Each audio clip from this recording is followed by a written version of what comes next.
Over 10 years ago, an evolutionary psychologist designed a study investigating people's Christmas card lists. The tradition of sending a Christmas card is in itself an interesting behaviour. Yet it gives us clues about one of the things that defines us as human throughout evolution: the social brain.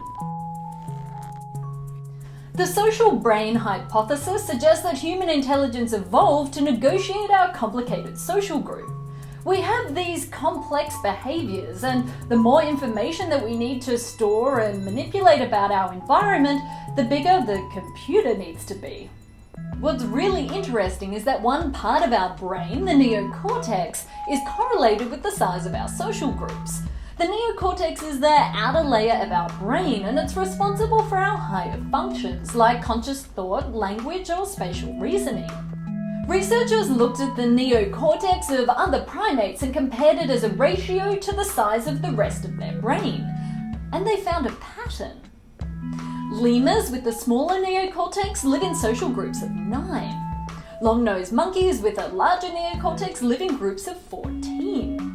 The western red colobus monkey, slightly larger neocortex again, lives in groups of 35.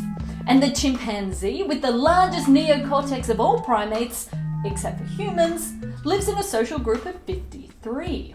So, hypothetically, we could apply this pattern to humans. But because we don't all live in local groups and because we don't groom each other, it's kind of tricky to work out our social network sizes. So this is where the Christmas cards come in.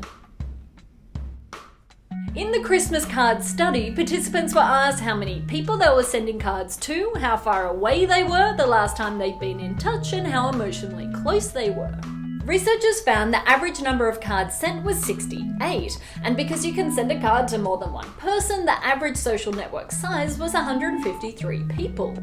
But the study's kind of problematic. You can send cards for political as well as social reasons, and people put a different amount of thought into their Christmas card list if you celebrate Christmas or send cards at all. The psychologist who designed the Christmas card study was Robin Dunbar, one of not very many people who has a number named after them. The Dunbar number is the limit of meaningful relationships that one person can maintain, but the number doesn't have a precise value.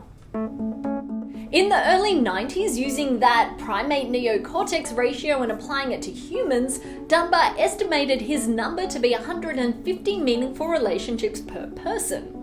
It's consistent with group size in Neolithic farming villages and armies in Roman antiquity.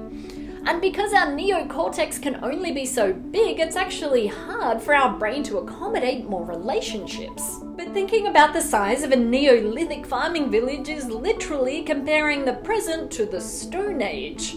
What does the Dunbar number mean now? And is it changing with our ever-expanding social networks? Even though you might have 300 friends on Facebook or 1,000 followers on Instagram, you only have so much time. Friendships are maintained by investing time in them. Sure, a status update or posting a photo is efficient, you don't spend as much time, but it's not as personal as a form of communication. Dunbar suggests we need face-to-face interaction to maintain quality relationships. Physical proximity to our friends and loved ones means we release more endorphins and have a higher level of oxytocin, which we need for social bonding.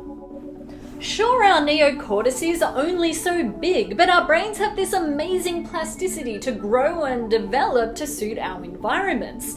It's possible that kids of today will have a different neural organization to handle the changes in our social interactions. Studying today's children is some ways away, by which time traditions such as this one could be a relic from the Stone Age.